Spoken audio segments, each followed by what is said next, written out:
지난주 말씀 잠깐 요약하면 하나님께서 우리를 예수 그리스도의 십자가 복음을 통해서 한 가족으로 한 교회로 불러주셨다라고 했습니다. 우리는 하나입니다. 근데 우리를 부르시기 위해서 우리 하나님께서 치르신 값이 너무 큽니다. 독생자 예수 그리스도의 피값으로 저희를 한 가지로 불러주셨습니다. 우리가 이곳에 앉아서 하나님 예배하는 것이 그냥 우연히 된 게 아니고 어쩌다 된 것이 아니고 예수님의 피값이 치러졌기 때문에 우리가 여기에 앉아 있을 수 있다는 겁니다. 우리 책임은, 우리의 의무는 하나님이 그렇게 비싼 가격을 주시고 우리를 이곳에 불러주셨다면 그 부르심에 합당한 삶을 살아야 됩니다. 그리고 그 부르심에 합당한 삶을 사도 바울은 세 가지를 이야기했습니다. 첫 번째가 하나됨을 힘써 지키라고 했습니다. 그것이 부르심에 합당한 삶이라고 했습니다. 하나님을 힘써 지키는 방법 구체적으로 이야기해 줬습니다. 겸손하라고 했습니다. 겸손, 온유, 오래 참음, 사랑, 이 네 가지를 이야기해 줬어요. 겸손은 다른 사람을 높여주는 겁니다. 온유는 힘이 있습니다. 권리가 있습니다. 그런데 다른 사람을 위해서 사용하지 않는 게 온유라고 그랬습니다. 사랑은 오래 참는 거라고 했죠. 우리가 이 네 가지를 실천하며 살아갈 때 하나됨을 지킬 수 있게 된다라고 말씀해 주셨습니다. 그리고 두 번째는 이제 하나님께서 세우신 지도자들을 통해서 훈련을 잘 받으면서 하나님께서 내게 주신 달란트를 가지고 교회를 세워나가라 이렇게 말씀해 주셨고, 세 번째로 사랑으로 진리를 말하며 함께 그리스도에게까지 자라가라 이렇게 말씀해 주셨습니다. 우리 성장해야 된다라는 겁니다. 그리스도인이 되어놓고 성장하지 않는다라는 것은 말이 어법이 맞지 않는다고 했습니다. 그리스도인은 반드시 성장해야 되는데 목표는 목사가 아니고 내가 좋아하는 사람이 아니고 그리스도라고 그랬습니다. 우리는 그리스도에까지 주님 부르시는 그날까지 계속해서 성장해야 됩니다. 지난주 말씀을 제가 나눴는데 한 주간 살아오면서 여러분들이 정말 하나됨을 힘써 지키기 위해서 다른 사람을 높였고 내가 할 수 있는 권리, 힘을 사용하지 않았고 오래 참아주었다면 얼마나 좋았을까. 여러분이 가진 달란트를 가지고 지난주까지는 아니었는데 그 말씀을 듣고 나서 이제 교회를 세우기 위해서 이 섬기는 일을 시작했다면 얼마나 좋을까요? 그리고 사랑으로 진리를 누군가에게 말하면서 함께 성장할 수 있는 그런 일이 일어났다면 얼마나 좋을까요? 그런데 말씀을 한 번 들었다고 해서 그 말씀대로 살아갈 수 있는 건 아닙니다. 저는 그런 기대하지 않습니다. 목사가 설교를 하는 이유는 어떻게 성도님들이 말씀을 듣는 자들이 하나님의 말씀대로 살아갈 수 있을까? 하나님의 말씀대로 살아갈 수 있도록 격려하고 도전하기 위해서 하나님의 말씀을 전하는 겁니다. 그러니까 내신 기대가 있죠. 내가 이렇게 말씀을 전하면 이대로 살아가면 좋겠다. 그래서 저들이 성장했으면 좋겠다는 기대감이 있습니다. 그런데 이제 목회를 하다 보면 저는 목회 오래 하지 않았지만 이제 목사님들이 대부분의 목회자들이 알아요. 내가 설교해도 그 설교한 대로 사는 사람은 극히 일부라는 걸 경험을 통해서 알아요. 근데 그것 때문에 많은 목회자들이 힘들어하기도 해요. 정말 열심히 설교를 준비했는데 설교는 설교고 삶은 삶이고 그럴 때 목사님들이 참 힘들어하는 거를 제가 이렇게 듣게 돼요. 제가 지난주 설교를 했는데 여러분 얼마나 그 말씀대로 살기 위해서 힘을 쓰셨습니까? 네, 제가 솔직히 말하면 저는 힘들지 않아요. 저는 속상하지 않아요. 여러분들이 어떻게 살았든지 그 말씀대로 살려고 애를 썼든지 안 썼든지 그렇게 저에게는 크게 신경 쓰이지가 않아요. 왜 그럴까요? 내가 여러분들 삶에 관심이 없어서일까요? 제가 아는 게 있어요. 여러분들이 말씀대로 살고 싶지 않아서 그런 게 아니고 살고 싶은데 잘 안 된다는 걸 제가 알아요. 저도 그걸 경험했거든요. 오랫동안 경험했거든요. 목사인데도 안 되더라고요. 말씀대로 살려고 해도. 똑같을 거라 생각해. 하나님의 자녀인데, 그리스도인인데, 예수님 정말 사랑하는데 말씀대로 살고 싶지 않겠어요? 말씀 들으면 아 저게 정말 맞는 말이야. 그러면 그 말씀대로 살고 싶죠. 마음이 있는데 그게 잘 안 되는 거예요. 그걸 제가 아니까 그렇게 제가 속상하지 않아요. 근데 더 근본적으로 제가 속상하지 않는 이유는 여러분들이 1년 적어도 3년 안에는 말씀대로 살아가는 것이 자연스러워질 것을 제가 알기 때문에 속상하지 않아요. 여러분 다 변화될 거예요. 말씀대로 살아가는 게 자연스러워질 거예요. 적어도 3년 안에. 아멘이 안 나오네. 나만 믿는 것 같은데. 여러분들이 이 교회 참석하는 한, 떠나가면 어쩔 수 없겠지만 이곳에 참석하는 적어도 3년이면 여러분들은 말씀대로 사는 것이 되는구나. 여러분의 삶을 보면서 내가 말씀대로 살고 있네라고 고백하게 될 거예요. 어떤 분은 올 안에 분명히 고백하실 것이고 어떤 분은 2년 안에. 근데 적어도 3년 되면 여러분은 거의 다 모든 분들이 그렇게 고백할 겁니다. 아멘. 할렐루야. 근데 이 설교를 들으면서 헤이 목사님 너무 꿈을 크게 끄시는데 나는 안 그럴 거야. 나는 안 그럴 거야. 혹시 이런 분이 계시다면 그분이 가장 먼저 변할 겁니다. 하나님이 그분을 찍으셨거든요. 다 변화될 겁니다.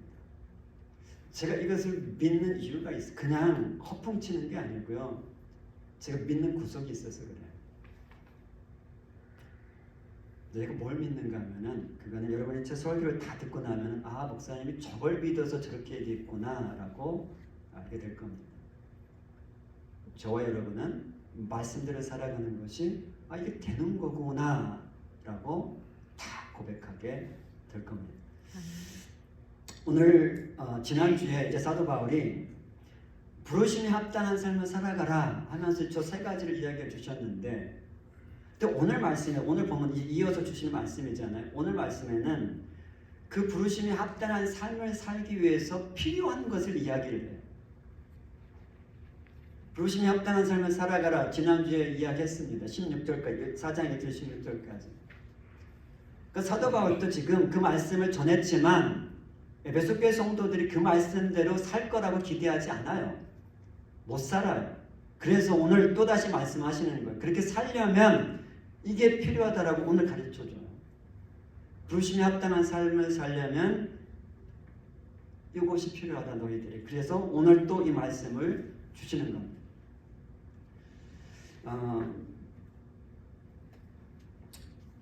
오늘 말씀에 보면 이제 사도 바울이 이렇게 시작을 해요. 그러므로 내가 이것을 말하며 주 안에서 증언하노니 이제부터 너희는 이방인이 그 마음에 허망한 것을 행함같이 행하지 말라. 이방인이라는 말을 쓰는데 이방인은 부르심을 받기 전에 예수를 믿기 전에 사람을 이제 통칭하는 용어예요. 이방인 여기에서는. 그러니까 이제 17절부터 19절까지 에베소 교회 성도들이 예수를 믿기 전에 하나님의 부르심을 받기 전에 어떠한 삶을 살았는지를 이야기를 해줘요. 그러면서 이제 첫 번째 하는 것이 이방인이 그 마음에 허망한 것으로 행함같이 행하지 말라라고 이야기를 해요. 과거에는 이렇게 살았는데 이제는 이렇게 살지 말라라고 이야기를 해요. 우리가 예수님을 믿기 전에 모태신앙도 있을 수 있지만 저도 모태신앙인데 모태신앙 같은 경우에는 예수님을 인격적으로 내가 만나기 전에 우리 안에 형성된 생활 습관이 있어요. 생활 방식이 있어요. 그거는 하루아침에 바뀌어지지가 않아요. 진리를 깨달았어. 내 생활 방식이 내 습관이 잘못됐구나. 이걸 깨달았어. 말씀을 들으니까 이게 잘못됐구나 깨달았어. 그러면 그 순간부터 내가 살아왔던 방식이 바뀔까요? 바꾸고 싶지만 안 바뀌어져요. 그러니까 신분은 바뀌는데 신분은 순간적으로 바뀌는데 예수님을 믿는 순간에 우리는 하나님의 자녀가 돼요. 신분이 바뀌었어요. 그런데 그 순간에 바로 하나님의 자녀답게 살아지느냐 이건 또 다른 문제예요.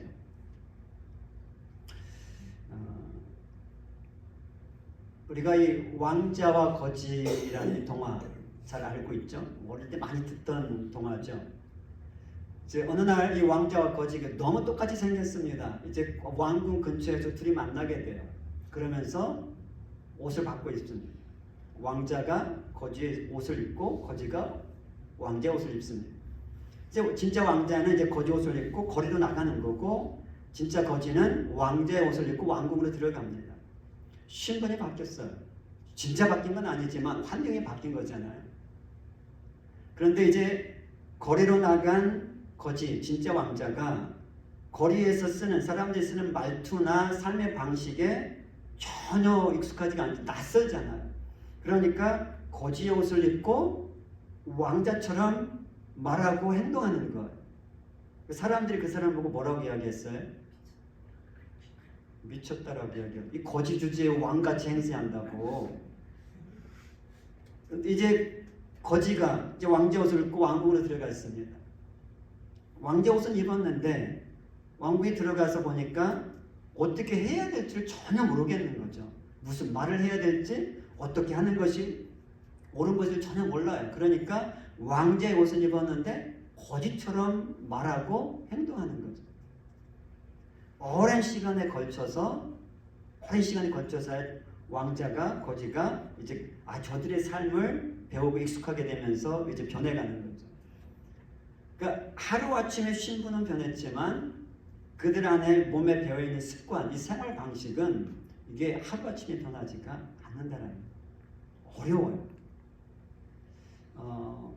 우리가 잘 알고 있는 이스라엘 백성들, 하나님의 은혜로 모세를 통해서 하루아침에 노예에서 자유자가 되었어요. 400년 동안 노예 생활을 했어요. 조상 대대로. 그런데 하나님께서 그들을 노예에서 해방시켜줘서 하나님의 백성 삼아주셨어요. 그리고 그들을 이제 광야로 인도하시고 가나안 땅으로 이끌어 가시는데, 하나님께서 그들에게 원하시는 건 뭐예요? 이제 하나님의 백성이 되었으니까 더 이상 노예처럼 살지 말고 하나님의 백성처럼 사는 게 하나님 원하시는 거죠. 그래서 광야에서 하나님이 이제 노예의 그 사고방식, 노예의 생활 방식을 버리고 하나님의 백성답게 살아갈 수 있도록 훈련을 시키시는 거예요. 광야에서. 그런데 잘 되지가 않아요. 40년, 자그마치 40년을 훈련시켰는데도 잘 안 돼요. 조금만 어렵고 힘들면은 원망하고 불평하고. 그 노예로 살 때 그 방식을 그대로 살아가는 거예요. 노예로 살아갈 때 얼마나 원망하고 불평하며 살아갔겠어요. 그러니까 그것이 몸에 뱄기 때문에 그게 습관이니까 자연스럽게 나오는 거예요. 하나님의 은혜를 얼마나 많이 체험해요. 기적을 수없이 경험하잖아요. 만나를 먹고 메추라기를 먹고 반석에서 샘물이 솟고 눈으로 보았고, 하나님이 정말 살아계신 건 너무 톡톡하게 보았음에도 불구하고 조금만 어렵고 힘들면 이게 습관이 그냥 나오는 거예요. 원망이 불평이 그냥 나오는 거예요. 이게 생활 방식이, 습관을 바꾸는 것이 정말 어렵다는 것을 이제 깨닫게 되죠. 오늘 말씀에서 이제 사도 바울도 분명히 그걸 알죠. 자기도 경험했고, 그래서 이제 에베소 교회 성도들에게 옛 습관, 예수님 믿기 전에, 하나님의 부르심을 받기 전에 살았던 그 삶의 방식이 무엇이었는지를 다시 한번 이야기해주고, 이제 더 이상 그렇게 살지 마라. 여기까지만 이야기하는 게 아니고 살지 말라고 해서 살지 않게 되는 게 아닌 걸 알기 때문에 방법까지 가르쳐줘요.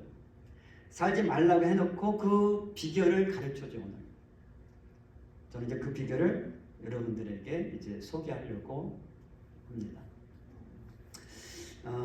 첫 번째로 아까 17절에서 우리가 읽었는데, 옛 생활 방식, 옛 습관은 허망한 마음을 지니고 살았다. 17절에 나와 있습니다.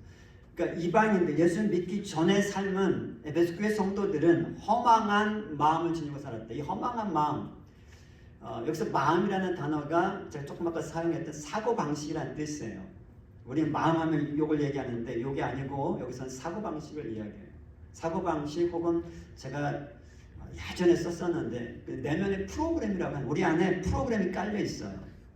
요게 마음이에요. 저기서 허망한 마음, 허망하다, 헛되다, 헛된 사고방식을 지니고 살았다라는 거예요. 예수 믿지 않는 자들은 거의 대부분이 허망한 마음, 헛된 사고방식을 지니고 산다라는 거예요. 예를 들면 돈과 부와 성공이 행복의 지름길이다.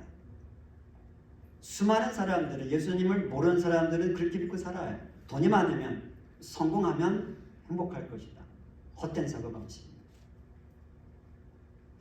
목사님, 그게 왜 헛된 사고방식이? 혹시 이 질문이 나온다면 여러분도 헛된 사고방식을 가지고 있기 때문에 지금 그런 질문이 나올 겁니다. 헛된 사고방식이 맞습니다.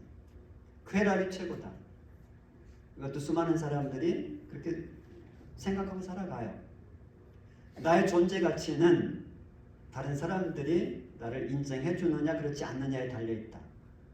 이런 사고방식, 잘못된 사고방식, 왜곡된 사고방식을 가지고 살아가는 사람이 수없이 많아요. 예수 믿기 전에는 이런 왜곡된 혹은 헛된 사고방식을 가지고 살았다라는 것.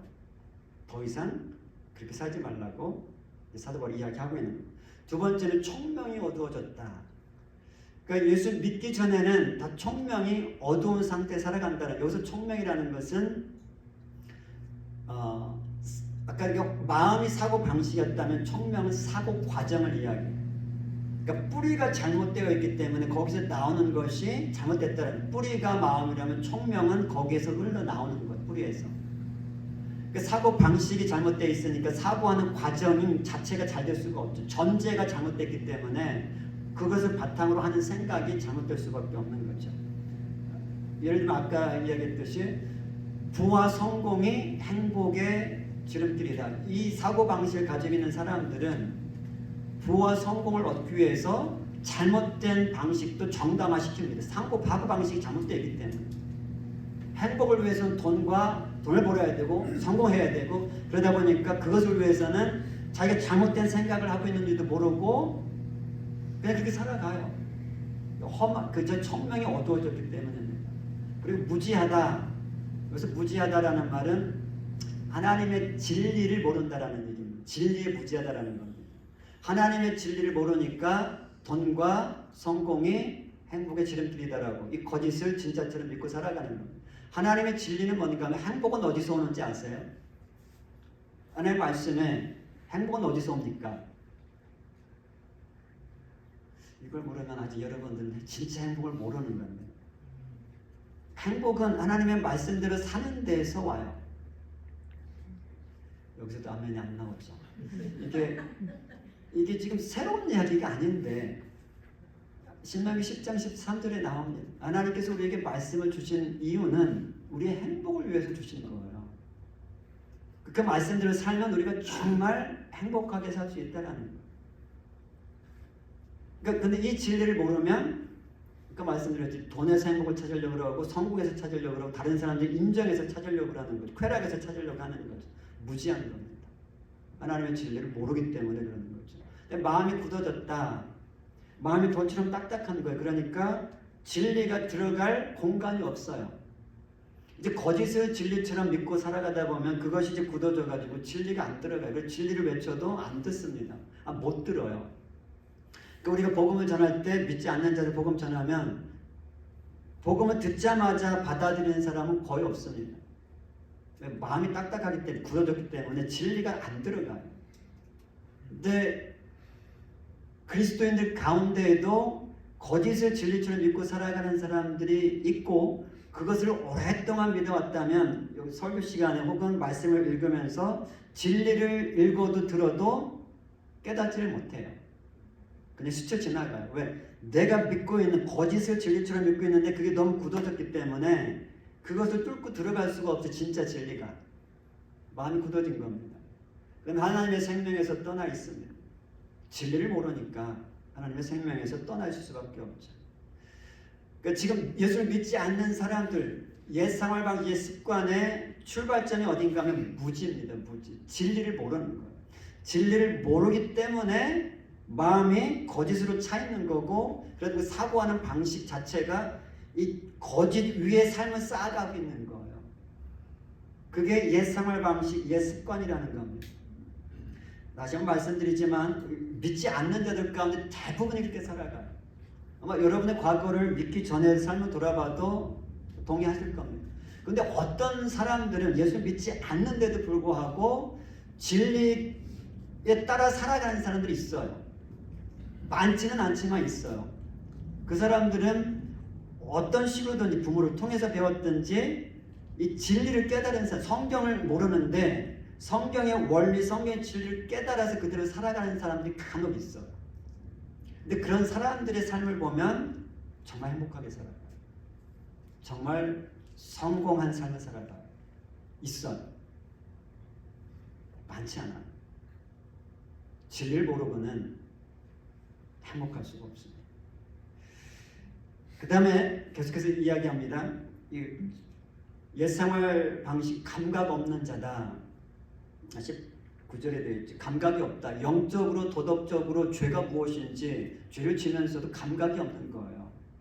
예수 믿지 않는 자들은 그렇죠. 하나님의 기준에서 바라볼 때 이거 죄인데 그게 죄인지를 모르는 거지. 감각이 무뎌지는 거 없는 거예요. 방탕에 방임했다. 그것은 정말 수치스러운 일을 하면서도 그게 수치스러운 일인 줄도 모르고 행한다라는 거예요. 근데 더러운 것을 욕심으로 행한다.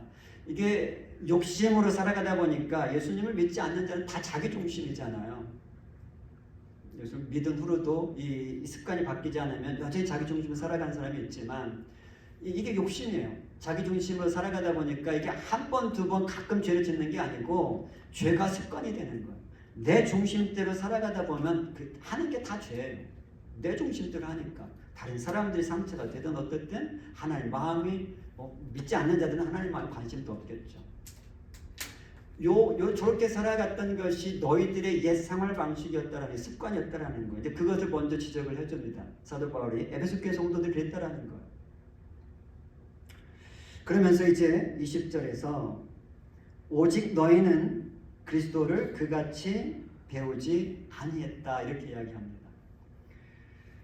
그리스도를 배우지 아니했다. 우리가 이런 말을 잘 쓰지 않아요. 그리스도에 대해서 예수님에 대해서 배웠다라는 말을 쓰지만 예수님을 배웠다 이런 표현을 잘 쓰지 않아요. 그런데 분명히 그렇게 되어 있어요. 그리스도를 그같이 배우지 아니했다. 이 말은 뭔가 하면 제가 예전에 말씀드렸는데 예수님을 아는 것과 예수님에 대해서 아는 것은 천지차이입니다. 기억나시죠? 예수님에 대해서 아는 것은 세상 사람들도 예수님 모르는 자들도 예수님에 대해서는 많이 알고 있어요. 근데 예수님을 아는 건 뭔가 하면 경험적인 거라고 그랬어요. 경험을 통해서 아는 거예요. 체험적 지식을 이야기해요. 오직 그리스도인들만 예수님을 알아요. 예수님을 아는 자들에게 영생이 주어지죠. 똑같은 그런 같은 맥락에서 그리스도를 배웠다. 그리스도에 대해서 배운 게 아니고 그리스도를 배웠다라는 것은 그리스도를 이게 다른 사람에게 그냥 들어서 아는 간접적인 지식이 아니고 성령 하나님을 통해서 예수님을 그리스도를 경험하게 됐다라는 거예요. 그 실제적으로 예수님을 알게 됐다라는 거예요. 그러니까 에베소 교회 성도들이요, 너희들은 예전에 이렇게 살았지만 이제는 예수님을 배웠기 때문에 예수님을 알고 있기 때문에 더 이상 그렇게 살면 안 된다라고 이야기를 하고 있는 겁니다. 여러분들도 저와 여러분들도 예수님을 배운 자들이에요. 예수님을 아는 자들이에요. 그렇죠? 그러니까 사도 바울이 우리에게도 동일하게 이야기하는 겁니다. 옛 생활 방식, 옛 습관 그대로 살아가면 안 됩니다. 왜? 여러분들은 예수님을 아는 자들이기 때문입니다. 그러면 어떻게 살아가야 됩니까? 22절에서 이제 이야기를 합니다. 사도 바울이 너희는 유혹의 욕심을 따라 썩어져가는 구습을 따르는 옛사람을 벗어버리라고 이야기합니다. 옛사람을 벗어버려라. 옛사람을 벗어버려라. 꼭 옷을 벗는 것처럼 옛사람을 벗어버려라 이렇게 이야기하는데 여기서 옛사람이 의미하는 건 뭔가 하면 예수님을 믿기 전에 나를 이야기합니다. 하나님의 부르심을 받기 전에 나를 의미합니다. 하나님의 부르심을 받기 전에 나는 어떻게 살았는가? 진리를 모르니까 유혹에 쉽게 넘어갔습니다. 그리고 욕심대로 살았습니다. 그것이 내 습관이 되었습니다. 그렇게 살다 보면 내 인생은 험악게 됩니다. 썩어지게 됩니다. 그러니까 그 옛사람은 마치 낡은 옷처럼 벗어버리세요. 이렇게 이야기하고 있는 겁니다.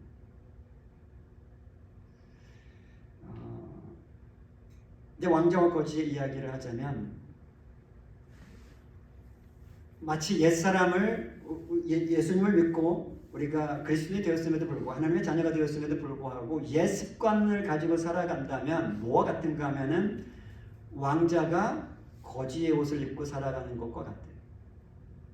왕자가 되었는데 만왕의 왕신 하나님의 자녀니까 우리가 왕자고 공주잖아요. 왕자와 공주가 되는데도 불구하고 세상 예전 그 생활 방식, 예전 습관처럼 살아간다.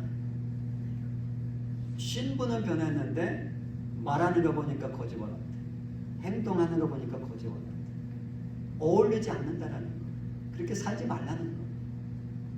그럼 어떻게 살아가야 됩니까? 이제 24절에서 하나님을 따라 의와 진리의 거룩함으로 지으심을 받은 새 사람을 입으라 이렇게 이야기합니다. 그 옛 생활 방식, 옛 습관을 벗어버리고 이제는 새 사람을 입으라는 겁니다. 근데 그 새 사람은 하나님을 따라, 하나님의 형상을 따라 의와 진리의 거룩하심으로 지으심을 받았다라고 합니다. 그래서 이 지으심을 받았다라는 건 새로 창조되었다라는 겁니다. 고린도후서 5장 17절의 말씀, 새로운 피조물이 되었다는 그 말씀과 똑같습니다.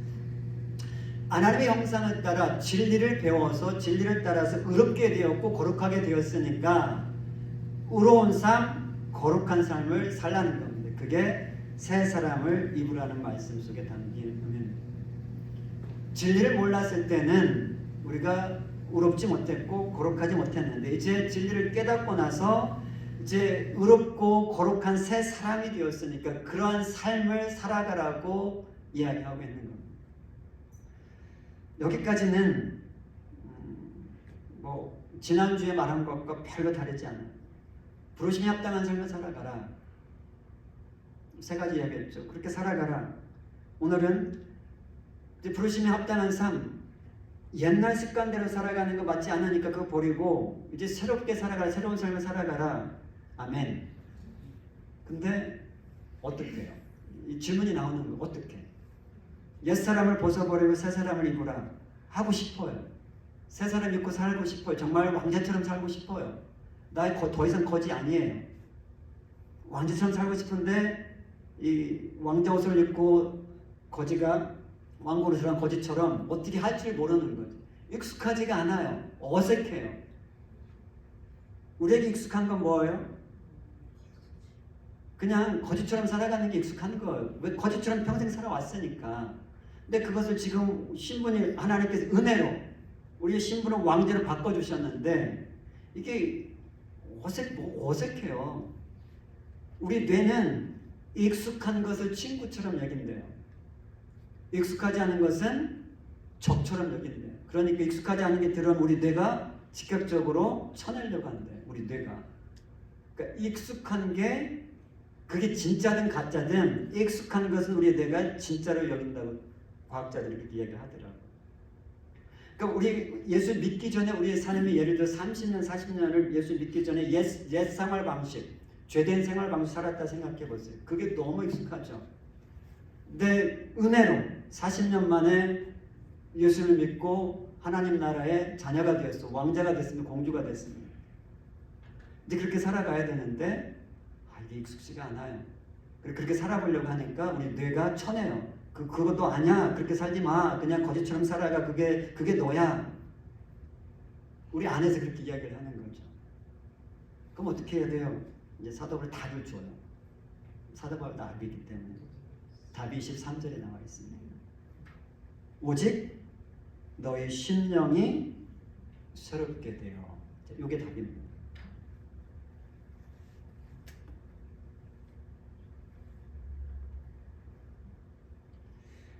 자, 오직 너의 심령이 새롭게 되어.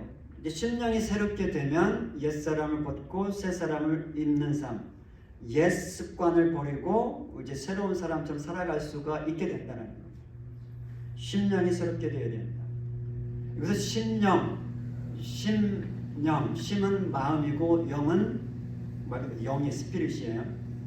여기서 마음은 마인드입니다. 이게 아니고 사고방식이에요. 너희 심령이 새롭게 되어. 이거를 그냥 쉽게 설명하면 너희 사고방식이 새롭게 되어야 된다는 너희 안에 깔려 있는 이 내면의 프로그램이 새롭게 되어야 된다는 거예요. 그러면 새로운 삶을 살 수 있다라고 이야기하고 있는 겁니다. 그래서 사도 바울이 로마서 12장 2절에 제가 아마 처음 여러분 교회 와서 설교하는 것 같은데 사도 바울이 이렇게 이야기했죠. 너희는 이 세대를 본받지 말고 마음을 새롭게 함으로 변화를 만들어. 변화는 마음을 새롭게 해야 변화가 일어난다는 거예요. 내가 아무리 내가 나를 변화시키고 싶어도 마음이 새롭게 되지 않는 한 변화는 없습니다. 그래서 마음을 새롭게 한다라는 게 저 마음이 사고방식이에요.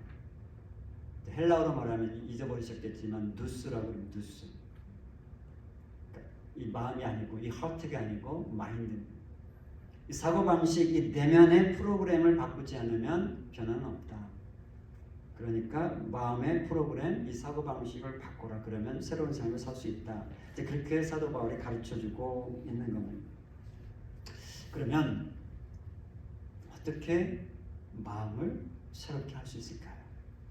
우리의 사고방식은, 옛 사고방식은, 옛 습관은 기초가 뭐예요? 파운데이션이 뭐예요? 거짓이에요. 거짓. 옛날의 삶은, 예수 믿기 전에 내 삶은 거짓 위에 내 삶을 쌓아왔어요. 믿고 싶지 않죠. 근데 정말 말씀을 알게 되면 아, 내가 정말 그렇게 살았구나 인정할 수밖에 없습니다. 거짓을 진리처럼 믿고 살았어. 그게 옛날에 나였어요. 그게 내 습관이 되었고 내 생활 방식이 되었어. 근데 이거를 바꾸라는 거예요. 어떻게 바꾸냐 이거를. 거짓이 파운데이션이기 때문에 이걸 무너뜨려야 돼요. 거짓을 진리로 바꿔놓으면 되는 거죠. 거짓을 진리로 바꾸는 방법이 뭘까요? 네? 말씀이 진리예요. 그렇죠? 진리는 곧 예수님이시고 예수님이 진리예요. 진리의 말씀, 이 진리의 말씀으로 그 거짓을 바꿔놓으면 되는데 어떻게 이 안에 내 안에 들어있는 이 거짓을 진리로 바꿔놓을 수 있느냐 거죠.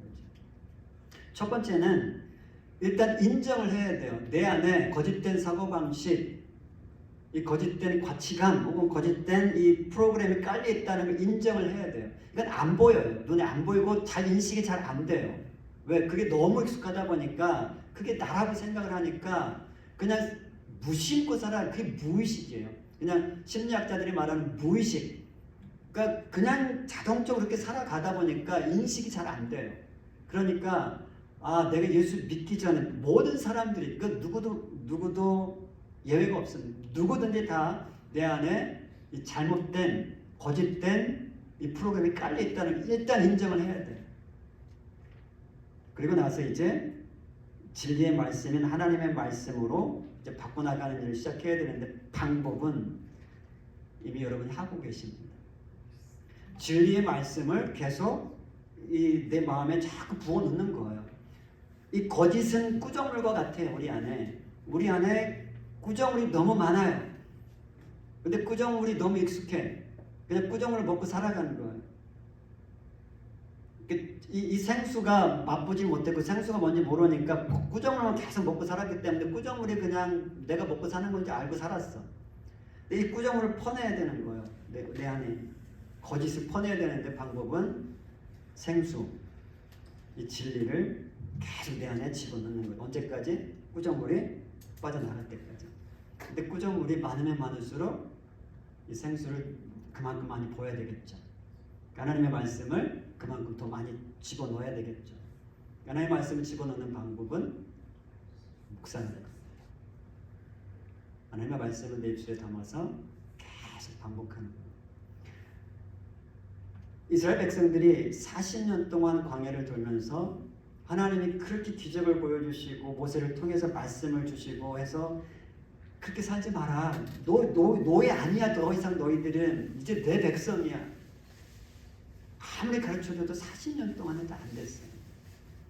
이제 모세가 죽고 여호수아가 이제 이스라엘 백성들을 데리고 이제 가나안 땅 들어갑니다.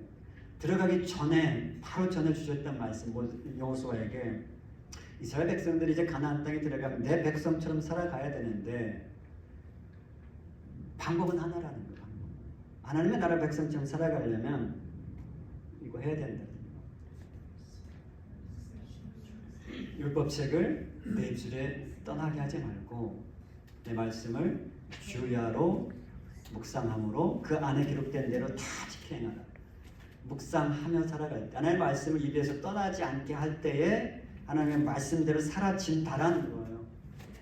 사라지면 우리 길이 평탄하게 되고 형통케 될 것이다. 이게 행복인 거예요. 말씀대로 살아갈 때 형통케 된다, 행복하게 된다. 그러니까 이게 이 진리는 구약에만 적용되는 게 아니고 에베소 교회에만 적용되는 게 아니고 오늘 우리에게 그대로 적용되는 말씀이에요. 나는 원래 이런 사람이야. 원래 그랬어요. 그런데 지금은 아니잖아요. 지금은 거지 아니잖아요. 지금은 왕자거든요. 공주거든요. 근데 거지처럼 말하고 행동하면서 나는 원래 그런 사람이라고 말하면 하나님 아버지가 얼마나 안타까울까. 아니야, 너 원래는 그랬어. 그러나 지금은 아니야. 지금은 그렇게 살면 안 돼. 라고 말씀하시는데 하나님, 나 이게 익숙하니까 그냥 이대로 살래요.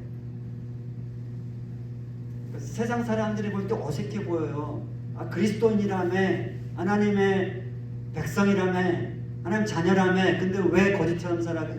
세상 사람들이 우리를 볼 때 어색해 보이는 거예요. 왕자가 되었으면서도 거짓처럼 옷 입고 되면 안 되잖아요. 우리는 정말 왕자처럼 공주처럼 살아가요. 우리 말이 달라져야 돼. 우리 행동이 달라져야 돼. 근데 지금까지는 제가 50평생 저도 잘 안 됐어요. 근데 이제 조금씩 돼가는 이유는 이것 때문에 그래요. 말씀을 묵상하며 살아가다 보니까 그냥 나도 모르게 변화가 되어 가더라고요. 예전 같으면 이런 말 못하거든요. 우리 아내가 그러더라고요. 자기 놀랬다고 그런 말 해가지고.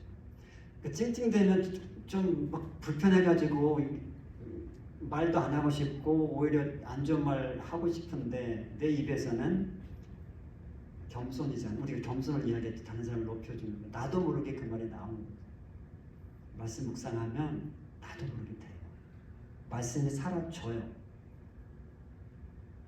그러니까 우리 더 이상 우리 거짓처럼 살면 안 돼요.